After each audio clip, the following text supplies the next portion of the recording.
So I had Nicole Everett, Conversations with Nicole, and I'm so excited to be here with Soledad O'Brien. So, Ms. O'Brien, as a woman of color in the media, how important is representation? I think it's everything. I mean, I think we have really seen over the past few years that if you don't have people around the metaphorical table to be able to say, hey, this is a story, or hey, I think you're framing this story inaccurately, I think then you're really in trouble, and often news organizations just get it wrong.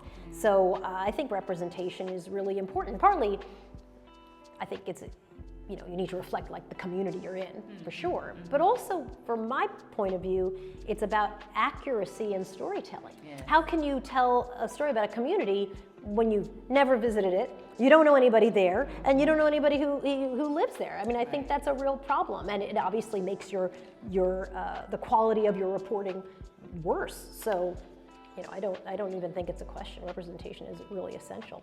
Okay, so we just talked about the Rebellious Life of Rosa Parks, which is your new documentary.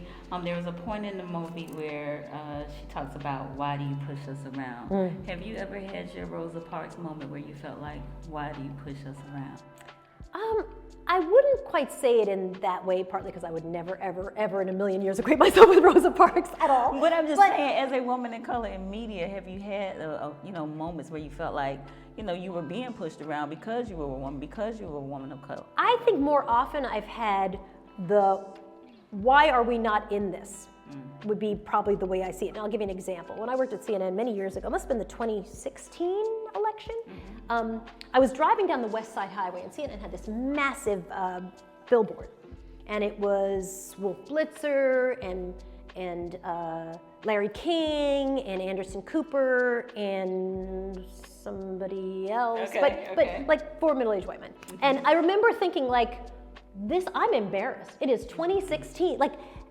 And we're talking in an election year where you have a black man running for re-election, and they had zero diversity. And I'm like, wow, clearly there was no one in the meeting who said, like, dudes, we should just, I actually came in and I went up to see the president and I said, I am not volunteering, no interest.